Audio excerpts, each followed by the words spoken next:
Direktur Eksekutif Indonesia Political Opinion, Deddy Kurniasyah curiga Wakil Ketua Komisi 2 DPR dari fraksi Partai Golkar Zulfikar Arse Sadikin mengaku sulit mendapat uang halal dalam pekerjaannya karena sudah terlanjur menikmati uang haram. Itu hanya statement tokoh yang sudah terlanjur menikmati uang haram dari posisinya sebagai anggota DPR. Mendapatkan uang halal di DPR mudah, hanya menerima haknya sebagai yang telah diatur, maka dipastikan uang tersebut halal. Ujar Deddy kepada inilah.com saat dihubungi di Jakarta pada hari Selasa 12 Agustus 2025. Dia menegaskan anggota DPR yang menerima pendapatan di luar kewenangan konstitualnya maka dipastikan akan kesulitan memisahkan mana uang halal dan uang haram. Gaji 100 juta sebulan masih kurang halal. Apakah sulit jujur atau sulit berhenti menikmati uang haram? Dan apakah dana publik untuk partai atau publik yang jadi sapi perah? Untuk membahasnya kami terhubung dengan Bung Rizky Awal dari Indonesia Justice Monitor. Kita sapa terlebih dahulu. Assalamualaikum warahmatullahi wabarakatuh, Bung Rizky. Waalaikumsalam warahmatullahi wabarakatuh, Mas Anggi dan teman-teman dari Khilafah News dimanapun berada nih. Mudah-mudahan tetap setia pada keadilan dan tetap setia menyuarakan hal-hal yang benar di tengah-tengah ketidakadilan yang beredar hari ini, Mas Anggi. Ya, Masya Allah. Dan anggota dewan yang katanya dinaikkan, Bung. Ini masih juga curhat jika gaji anggota DPR sudah lebih dari cukup untuk hidup layak. Mengapa sebagian tetap merasa sulit mendapatkan uang halal? Apakah ini sekedar persoalan mentalitas, gaya hidup, atau sistem politik yang membuka peluang uang haram ini, Bung? Kalau kita nyimak ya, Mas Anggi ya, bahwasanya total yang didapatkan anggota DPR dalam satu bulan itu 104 juta rupiah. Sekali lagi saya ulangin 104 juta rupiah, bukan 1.400.000, bukan ya, tapi 104 juta rupiah. Itu termasuk gonjangannya terkait dengan informasi yang heboh 50 juta apa untuk biaya kosan, apa kontrakan rumah ya, atau biaya sewa rumah yang diberikan kepada tiap anggota DPR gitu. Artinya gini, kalau 104 juta itu dilakukan terus-menerus selama kurang lebih 5 tahun dia menjabat, maka dia akan mendapat dana 5 miliar. Ya, ingat sekali lagi teman-teman, 5 miliar. Karena kan hitungannya bersihnya 5 miliar ya. Di tengah entah nanti efisiensi dan segala macam kalau ada kembali lagi gitu. Dan ketika tadi Zulfikar menyatakan bahwasanya agak sulit untuk mendapatkan uang yang haram, uang yang halal ketika dia menjabat sebagai positioningnya sebagai anggota fraksi fraksi Golkar di DPR, artinya eh, 104 juta itu nggak cukup dengan gaya hidupnya gitu. Artinya dia butuh banyak hal untuk bisa diberikan. Lifestyle hidup itu yang membuat dia berinisiatif untuk mencari uang yang haram untuk dalam kehidupannya. Wajar kalau menganggap angka 104 cukup kecil di tengah-tengah dia. Ya, memang gaji pokok anggota DPR, gaji pokok ya, itu di bawah UMR Jakarta.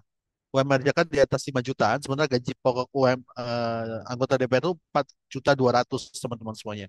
Tapi ya itu gaji pokok ya, bukan tunjangan pokok ya. Kalau tunjangannya total sampai 50 juta tadi. Artinya ada per bulan mereka menerima angka 104 juta. Ini di luar ketika mereka ada kunjungan ke daerah atau ada perjalanan dinas dan segala macam teman-teman semuanya.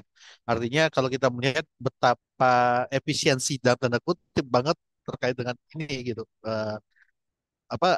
kehidupan anggota DPR. Ketika Pak Zulfikar tadi ngomong agak sulit mencari uang yang halal, artinya kalau ketika dia berpikir untuk dapat uang tambahan tuh, karena kita lihat fungsi fungsi kelembagaan DPR kita itu kan ada beberapa hal ya, termasuk membuat undang-undang, mengesahkan undang-undang, kemudian itu meminta pertanggungjawaban dari eksekutif ya, wabil khusus para menteri, kemudian juga mengangkat dan memilih mengangkat menetapkan presiden dan wakil presiden, juga termasuk juga Banggar ya, Badan Anggaran itu yang membuat ada celah di mana ada celah di mana permainan kotor itu terjadi, mencari uang haramnya itu mudah atau dilakukan oleh para anggota DPR kita, Mas Anggi. Baik, lantas apakah ada potensi ketergantungan partai politik pada dana ilegal dan bantuan tidak transparan memengaruhi perilaku koruptif para legislator mulai dari pencalonan, kebijakan hingga pengawasannya, Bung? Ya kita tahu persis ada beberapa kasus korupsi yang ditenggarai itu mengalir ke dana partai. Bukan dana partai mengalir ke kasus korupsi bukan ya, tapi kasus korupsi yang mengalir ke dana partai. Artinya kebutuhan partai itu sangat besar dalam arti kata untuk memberikan bukan edukasi tapi membuat masyarakat itu percaya keterlibatan mereka di tengah-tengah sosial, mereka perlu bantuan memberikan bantuan sosial, mereka perlu turun turun ke bawah, kemudian itu menghidupi partainya. Karena kan gini, ketika mereka melakukan untuk di apa gedung-gedung yang mereka sewa atau mereka tempati di daerah-daerah itu kan nggak gratis ya, artinya butuh bayar listrik, butuh bayar transportasi segala macam yang itu kebutuhan dana itu cukup besar.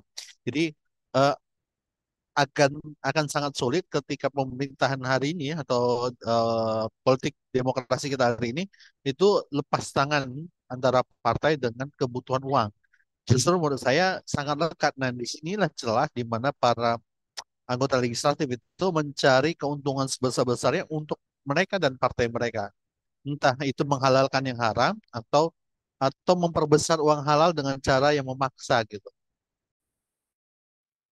Lantas, apakah wacana pendanaan dari partai politik dari publik benar-benar solusi untuk memutus ketergantungan para oligarki atau justru berpotensi melegitimasi pungutan dari rakyat untuk mendanai oknum elit yang mungkin korup, Bung? Menurut saya itu cuma sekedar wacana ya.